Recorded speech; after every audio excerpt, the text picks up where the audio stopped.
حضرت امام مالک کہتے ہیں میں غریب کا بیٹا تھا. اکثر دین پڑھنے والے غریبوں کے بیٹے ہوتے ہیں. امیروں کے بچے ایف ایس سی پڑھتے ہیں, بی ایس سی پڑھتے ہیں, ٹیکنالوجی پڑھتے ہیں. غریبوں کے بچے دین پڑھتے ہیں اور پھر امیروں کو ممبریاں ملتی ہیں. غریبوں کے بچوں کو اللہ ممبر عطا فرماتا ہے, مصلی رسول اللہ دیتا ہے. حضرت سیدنا امام ابو مالک فرماتے ہیں میں غریب کا بیٹا تھا اور میری 6-7 بہنیں, میں اکیلا بھائی تھا. آپ فرماتے ہیں میرے ابا جی فوت ہو گئے.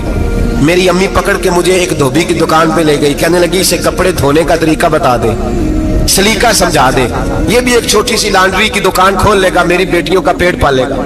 دھوبی کہنے لگا ٹھیک ہے, میں 2-3 درہم بھی دوں گا مہینے کے, اور جب کام سیکھ جائے گا تو تنخواہ بڑھ جائے گی. امام ابو مالک رحمت اللہ علیہ فرماتے ہیں میں بہنوں کے لیے روزی کمانے نکلا, میں بیوہ ماں کے سر پہ بوجھ اتارنے کے لیے نکلا, میں غربت کے عالم میں نکلا. رستے میں امام اعظم کا مدرسہ تھا. فرماتے میں وہاں چمکتے چہرے دیکھتا, لیکن اپنی غربت کو دیکھ کے میں آگے بڑھ جاتا, پریشان ہوتا کہ میں کیسے علم حاصل کروں گا. آپ فرماتے امام صاحب مجھے اکثر دیکھتے. ایک دن امام اعظم باہر نکلے, مجھے کھڑے ہوئے دیکھا تو قریب بلایا, سینے سے لگایا, ماتھا چوما. کیا نام ہے؟ میں نے کہا ابو مالک میرا نام ہے. کہا تمہیں پڑھنے کا شوق ہے؟ کہا بڑا شوق ہے. کہنے لگے چل آجا پڑھا کر, آجا مدرسے میں پڑھا کر. کہتے میں سارا دن وہاں پڑھتا, گھر سے کام کرنے آتا, سارا دن امام اعظم کے پاس پڑھتا رہتا. مہینہ آیا تو میری اماں کہنے لگی تنخواہ لاؤ. میں نے کہا امی جی تنخواہ تو وہ دے گا جو ڈیوٹی پہ جاتا ہو, میں تو پڑھنے جاتا ہوں. کہتے اماں گھر سے نکلی اور بڑے غصے کے ساتھ نکلی, کہنے لگی مولوی نے میرا بچہ خراب کر دیا, میرا بچہ خراب کر دیا. میں کام پہ بھیجتی تھی, اس نے کس چکر میں ڈال دیا؟ مسلوں سے بھی کبھی پیٹ بھرا ہے, کام بھی تو کرنے چاہیے نا. کہتے امام اعظم کے سامنے کھڑی ہوئی. امام صاحب بڑے امیر کبیر آدمی, اربوں خربوں پتی, اور پھر اتنے بڑے عالم فقیر, سارا بغداد, سارا کوفہ, سارا مصر سلوٹ کرتا ہے. بی بی آئی اور تیل جملے, عورتوں کا طریقہ ہوتا ہے. کہنے لگی مولوی تیری سفید داڑھی, تیرا اتنا نام, تجھے خیال ہی نہیں آیا میں بیوہ عورت ہوں, تو نے میرا بچہ خراب کر ڈالا, میری یتیم بچیاں روٹی کہاں سے کھائیں گی؟ مسلوں سے بھی کبھی پیٹ بھرا ہے؟ کہتی اتنے سخت جملے کہے پر قربان جاؤ امام اعظم سنتے رہے اور مسکراتے رہے.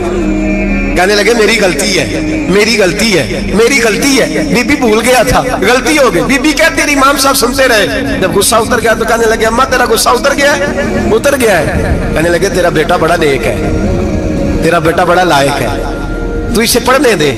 کہنے لگے چپ کر دے مولوی, یہ پڑھے گا تو میں روٹی کہاں سے کھاؤں گی؟ امام صاحب کہنے لگے مجھے بتائے گی تیرے گھر کا خرچہ کتنا ہے؟ اس نے ایک لفظ پہ 3 دینار کا, ایک روایت ایسی بھی لکھی ہے بزرگوں نے, کہنے لگی 40 درہم ہے. اور اماں کہتی میں نے جان بوجھ کے زیادہ بتائے, حالانکہ میں کناب کا خرچہ کرتی تھی, لیکن جب کھلا ڈلا کرے تو وہ والا خرچہ بتایا. میں نے کہا 40 درہم خرچہ ہے, تو دے گا؟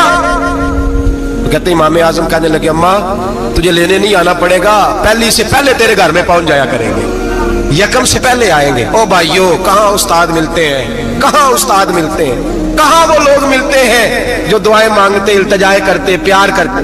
گزر گیا وہ دور, اب تو سوٹ لینے کا دور ہے, مٹھائیاں لینے کا دور ہے, ہاتھ ڈلوانے کا دور آیا ہے. اب کون پوچھتا ہے؟ اب تو پوچھتے ہیں تو میرے لیے کیا لایا ہے. حضرت سیدنا امام اعظم ابو حنیفہ رحمت اللہ علیہ 1 دن نہیں, 2 دن نہیں, 4 دن نہیں, 5 مہینے نہیں, 20 سال تک, کہنا آسان, بولنا آسان, سننا آسان, 20 سال تک امام ابو مالک کے گھر میں خرچہ دیتے رہے, وہ پڑھتے رہے. اماں کہنے لگی تو میرے بیٹے کو لگا تو لیا ہے, تو پڑھ کے بنے گا کیا؟ حضرت امام اعظم فرمانے لگے بادشاہوں کے تخت پر بیٹھ کر بادشاہوں کے ساتھ کھانے کھایا کرے گا, ان کے ساتھ بیٹھ کے حلوہ کھائے گا, وقت آئے گا تو دیکھے گی. کہتے ہیں میرے امام انتقال کر گئے, وقت بیت گیا. ہارون رشید نے مجھے بلایا بغداد میں اور کہا میں آپ کو چیف جسٹس بنانے لگا ہوں. کہتے ہیں میں خوشی سے سجدے کرنے لگا, میں چیف جسٹس بنا. میں نے اپنی اماں کو خط لکھا کہ اماں بغداد آ جا, تیرے بیٹے کو اللہ نے بڑی شان عطا کر دی ہے. فرماتے ہیں ہارون رشید کی بیوی بڑی اولیاء کی, علماء کی بڑی فرما بردار تھی, محبت کرنے والی تھی. اس نے حلوہ بنا کے بھیجا, کھانا بنا کے بھیجا. ہارون رشید تخت پہ بیٹھ کے کھانے لگا تو کہنے لگا امام صاحب آپ بھی یہیں آ جائیں میرے ساتھ. کہتے ایک کونے میں وہ بیٹھ گیا, ایک میں بیٹھ گیا, بیچ میں کھانا رکھ لیا. اتنی دیر میں میری اماں بھی پہنچ گئی. 2 لقمے کھائے تھے کہ اماں آ گئی. جب اماں نے مجھے تخت پہ بیٹھے دیکھا, ایک یتیم, ایک لوارث, ایک بن باپ کا بچہ, وہ کل تک جو بہنوں کے لیے 4 دینار نہیں لا سکتا تھا, تخت پہ بیٹھ کے جب روٹی کھاتے دیکھا تو اماں تڑپ گئی, روئی, چیخیں ماری. میں نے کہا اما کیا ہوا؟ کہنے لگی بیٹا مجھے تیرا استاد یاد آ گیا ہے، اس نے کئی سال پہلے کہا تھا اسے دین کا علم پڑھنے دے، اسے فقیہ بننے دے، یہ بہت آگے جائے گا۔ دیکھ آج اللہ نے تجھے کتنی شان عطا کی ہے۔ کہا بیٹا یہ کمال تیرا نہیں، یہ امام اعظم ابو حنیفہ کا کمال ہے، یہ ان کا کمال ہے جنہوں نے تمہیں یہاں تک پہنچایا۔ میرے بھائی اپنی پوری زندگی حضرت امام اعظم ابو حنیفہ نے، آج تو اساتذہ کرام، اساتذہ مجھ سے ایک ٹیچر کہنے لگے حضرت جی دل نہیں لگتا، بے سکونی سی ہے، کچھ بتلائیں۔ تو میں نے کہا کلاس میں کوئی یتیم بچہ ڈھونڈ لیں، کوئی لاوارث بچہ ڈھونڈیں، اس کی وردی اپنے ذمہ لے لیں، کتابیں اپنے ذمہ لے لیں، اس کا خرچہ اپنے ذمہ لے لیں، روز جیب میں ٹافیاں ڈال کے جایا کرے کہ غریب کو دینی ہے، پر میں 2 مہینے یہ والا وظیفہ بھی پڑھ کے دیکھیں اللہ آپ کو سکون عطا کرے گا۔ یہ بھی کہنے لگے بڑی ٹھنڈک ہوئی ہے، بڑا سکون ملا ہے، بڑی تابعداری۔ میں نے کہا آپ لفظوں سے سکون چاہتے ہیں، وہ لوگ خدمت کر کے سکون لیتے تھے۔ کوفے کا ایک امیر آدمی تھا، پھر غریب ہو گیا۔ غریب، غربت بڑی پریشانی ہے، بڑی پریشانی، بڑی آزمائش۔ غریب بیوقوف اس لیے ہوتا ہے کہ اس کی جیب میں پیسے نہیں ہوتے، غریب مجبور اس لیے ہوتا ہے کہ اس کے پاس ہوتا کچھ نہیں نا، تو ساری آزمائشیں اکٹھی آ جاتی۔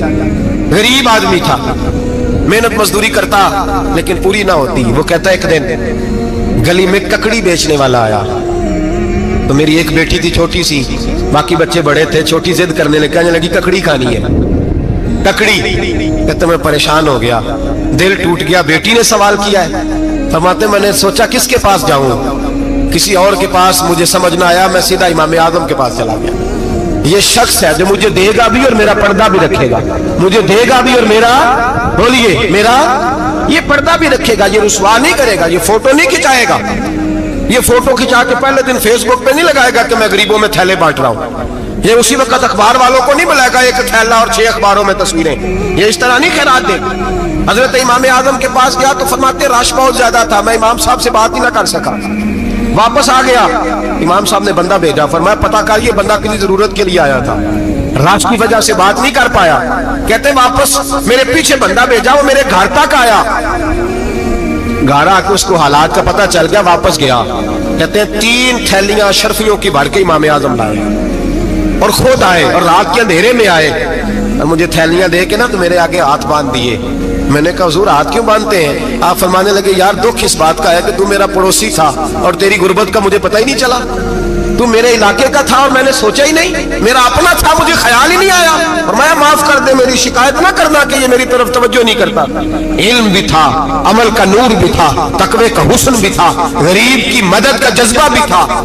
آج لوگوں پر مال کا فتنہ سوار ہوتا ہے، سب پر نہیں لیکن زیادہ لوگوں پر، جیسے جیسے مال آتا جاتا ہے ویسے ویسے عقل بھی آتی جاتی ہے، ویسے ویسے سیانے بھی ہوتے جاتے ہیں، کہتے ہیں وہ بھی کمائے وہ بھی کرے، میں تو ٹیکنیکلی بڑا ہوں، میں عقل مندی، میں بڑی، نہ بہن کی فکر رہتی ہے، نہ بھانجوں کی فکر رہتی ہے، نہ رشتہ دار کی فکر رہتی ہے، نہ دائیں بائیں کچھ دیکھتے ہیں۔ لوگ جیسے جیسے پاورفل ہوتے جاتے ہیں، ہٹتے جاتے ہیں، کٹتے جاتے ہیں، امیروں سے گرانے لگتے جاتے ہیں، آگے کی طرف دیکھتے جاتے ہیں۔ امام اعظم ابو حنیفہ رحمۃ اللہ علیہ نے ساری زندگی پیار کیا، محبت بانٹی، علم، فقاہت، تقوی، روشنی۔ آج لوگوں کو علم ہوتا ہے پر علم کا نور نہیں ہوتا، ہمیں بہت ساری باتوں کا پتہ ہوتا ہے پر وہ باتیں ہمارے لفظوں میں ہوتی ہیں، ہم اس کے حسن سے آگاہ، اور اگر میں یہ کہہ دوں کہ ہمیں ان باتوں پر یقین کامل نہیں ہوتا، کہہ رہے ہوتے ہیں، ہم سمجھتے ہیں، بڑی باتیں کرتے ہیں، لیکن ان باتوں کے پیچھے جو عمل کا جذبہ ہے وہ پھیکا ہوتا ہے۔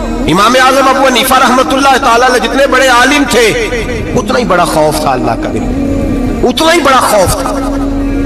ایک آدمی کہتا ہے میں نے امام صاحب سے مسئلہ پوچھنا تھا، میں نے عشاء کی نماز امام صاحب کے پیچھے پڑھی، کتنی لوگ باتیں سنتے ہیں، اس کا اثر کتنا لیتے ہیں، لیکن امام صاحب رحمۃ اللہ علیہ کا طریقہ کیا تھا؟ کہتے میں نے امام صاحب کے ساتھ نماز پڑھی مسجد میں، تو قاری صاحب نے قرآن پڑھا، اذا زلزلت الارض زلزالها واخرجت الارض اثقالها، فرماتے ہیں آخری 2 آیتیں پڑھی، فمن يعمل مثقال ذرة خيرا يره ومن يعمل مثقال ذرة شرا يره۔ اللہ فرماتے ہیں میں قیامت کے دن تیرے ذرے ذرے کا حساب کروں گا، ذرہ برابر نیکی ہوئی تو تیرے سامنے آئی، ذرہ برابر گناہ ہوا تو تیرے کس کے برابر؟ جی وہ کتنا ہوتا ہے؟ ریت کا 1 ذرہ، اس کے برابر بھی گناہ ہوا تو تیرے سامنے، یہ اللہ کہہ دیا ہے، تو ایسا انشاءاللہ ہو کے رہے گا۔ اللہ ایک دفعہ دکھائے گا، دعا فرمائے اللہ ہمیں معافی عطا فرمائے، اللہ ہم سے درگزر فرمائے، اللہ ہمیں بخشے ہوئے میں شامل فرمائے۔ یہ آیت امام صاحب نے سنی تو کہتے ہیں میں نمازی سارے چلے گئے تو امام صاحب بیٹھے اور یوں نہ اپنی داڑھی پکڑ لی, چراغ ٹمٹما رہا, کہتے ہیں داڑھی پکڑ لی اور امام صاحب بیٹھے. میں نے کہا کہ کسی محویت کے عالم میں ہے, سوچ میں, چلے میں تھوڑی دیر میں آتا ہوں. کہتے ہیں میں 2 گھنٹے کے بعد آیا تو امام صاحب ایسے بیٹھے داڑھی پکڑی ہوئی. میں نے کہا ٹھہر کے آتا ہوں. میں پھر 1-1.5 گھنٹے کے بعد گیا تو ویسے ہی بیٹھے. کہتے ہیں تہجد کا وقت ہو گیا, میں مسجد میں گیا تو چراغ ٹمٹمانے لگا, ختم ہونے کے قریب آ گیا. امام صاحب بیٹھے ہیں. اب میں نے دیکھا کہ آنکھیں آنسوؤں سے بھری ہوئی ہیں اور اپنی داڑھی پکڑ کے کھینچ رہے ہیں اور کہتے ہیں یا اللہ تو اگر ذرے ذرے کا حساب لے گا تو ابو حنیفہ تو الجھ جائے گا. اے اللہ تو ذرے ذرے کے بارے میں پوچھے گا تو میں تو نہیں جواب دے سکتا.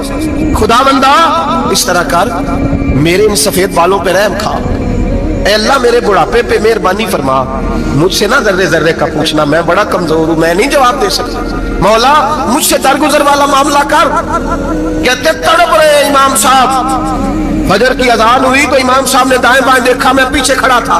میں نے کہا حضور ساری رات ہی گزر گئی, آپ ایک آیت سن کے پریشان رہے اور میں روزانہ 20 تقریریں سنتا ہوں, درجنوں حدیثیں سنتا ہوں, مجھے تو اثر نہیں ہوتا. آپ فرمانے لگے مجھے تیرے معاملے کا نہیں پتا, لیکن مجھے اگر تو نے دیکھ لیا ہے تو کسی کے ساتھ ذکر نہ کرنا مجھے. اور فرمانے لگا پھر تو نیک آدمی ہوگا, تجھے نہیں خیال آتا. تو میں تو جانتا ہوں من آنم کے من دانم, پتہ سارا ہے سردار دو کی دیا تھا, میں تو جانتا ہوں نا, مجھے خبر ہے, لہٰذا میں نہیں حساب دے سکتا, تیرا نہیں مجھے پتا.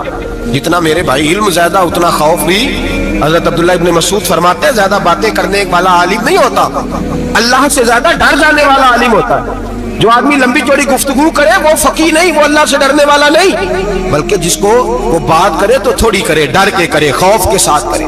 اللہ کی خشیت جس کے دل میں ہو وہ بڑا عالم ہوتا ہے. حضرت امام اعظم ابو حنیفہ رحمت اللہ علیہ مالدار تھے اور اپنے مال میں سے حصے نکالتے تھے. امام صاحب فرمایا کرتے تھے میں نے چند 1000 درہم رکھ دیے. حضور کس لیے؟ فرمایا لوگوں کو قرضہ دینے کے لیے. نبی پاک صلی اللہ علیہ وسلم نے فرمایا قرضہ لینے والے کو منع کیا ہے, فرمایا قرضہ ایک قید ہے, بغیر مجبوری کے نہ لینا. اب لینے والے بھی احتیاط نہیں کرتے, فٹافٹ قرضے کے پیچھے بھاگتے. بڑی مجبوری ہو تو قرضہ لیں, فرمایا مقروض قیدی ہوتا ہے, قرضہ لینے سے بچو. اور دینے والے کو کیا کہا؟ فرمایا اگر سامنے والا تنگ دست ہو نا, تنگ دست, تو اسے مہلت دو. جتنی تم مہلت دو گے اللہ اتنے پیسے روز صدقہ کرنے کا ثواب عطا فرمائے گا. اگر تنگ. ایک صاحب مجھے کہنے لگے, میں نے رمضان شریف میں نا قرضے کے حوالے سے یا کچھ عرصہ پہلے کسی موقع پر قرض کے حوالے سے کو بات کی. ایک صاحب مجھے کہنے لگے حضرت صاحب یہ کسی کو لینا ہوئے نا 20,000 تو انہوں ترا کے لئی دے, تو جی 20 کروڑ لینا ہوئے تو پھر نہیں ترایا جاتا. میں نے کہا کیوں؟ کہنے لگے 20,000 والا بندہ ماڑا ہوتا ہے نا, جہاں 20 کروڑ کھا گیا وڈی مگرمچھ ہوتا ہے, انہوں ترایا جا سکتا. وہ لے کے بندے ترلے ہی کر دے, چل بھائی کیویں دے سکنا ہے. وہ جو 20,000 والا نا ماڑا بندہ کہتے تو دینے نے کہ تیرا بندوبست کریے, کہتے چوری صاحب جمعرات لے آؤ کسی طریقے. جمعرات ماڑا ہے نا. نبی پاک نے کیا فرمایا؟ حضور نے فرمایا تجھے پتہ چل جائے کہ تنگ دست ہے تو مہلت دے, جتنے دن تو اس سے پیسے نہیں لے گا اتنے پیسے روز صدقہ کرنے کا ثواب دیا جائے. اب لوگ جو تگڑی موٹے مگرمچھ ہیں ان کو مہلت دیتے ہو, کہتے ہیں جا جتھوں لب دے نہیں لے, پھر کہتے ہیں نہیں آپ بتائیں آپ کیسے دے سکتے. اور ماڑا بندہ میں نے 2,000 دینا ہے دکان کا, اس کو دکاندار کہتا ہے کل سائیکل لے کے تب گزرنا, میرے آگے سائیکل پیسے دینے ہیں, تو میں نے سائیکل رکھ لینا. ڈرنا چاہیے اللہ پاک, ہمیں پتہ ہوتا ہے سامنے والا غریب ہے, تنگ دست ہے, مجبور ہے, مہلت دینی. امام صاحب کہتے ہیں میں نے کچھ پیسے رکھے ہوئے تھے, پس منظر یہ تھا کہ غریب لوگ آتے ہیں تو میں ان کی مدد کروں گا. امام اعظم ابو حنیفہ نے ایک بندے سے پیسے لینے تھے اور حال یہ تھا کہ آپ دھوپ میں کھڑے تھے, ساتھ اس بندے کا مکان تھا. لوگوں نے کہا حضرت دیوار کے سائے میں ہو جائے. فرمانے لگے اس سے پیسے لینے ہیں, اگر سائے میں کھڑا ہوا تو سود میں شمار ہو جائے گا, میں اس سے فائدہ نہیں لے سکتا. ایک بندے سے قرضہ لینا تھا, وہ آپ کو دیکھ کے گلی اور دوسری گلی میں چلا گیا, رستہ بدل گیا اور چھپ گیا. امام صاحب رونے لگے, کہنے لگے اے اللہ میں اتنا برا ہو گیا ہوں کہ تیرے بندے مجھ سے چھپنے لگے, اس کو ڈھونڈ کے لائے, کیوں چھپتا ہے؟ کہ حضور آپ کے پیسے دینے ہیں. آپ نے فرمایا جا میں نے اللہ کی رضا کے لیے معاف کیے, آج کے بعد چھپنا نہ, اس لیے میں نہیں چاہتا کہ تجھے کوفت ہو, تو میری طرف دیکھ کے چھپنے لگا ہے, میری طرف دیکھ کے. غریب تو بھائی گلیوں میں گھستے پھرتے ہیں کہ کوئی بندہ مل نہ جائے. مقروض آدمی پتہ اس وقت چلتا ہے تب خودکشی کر گیا,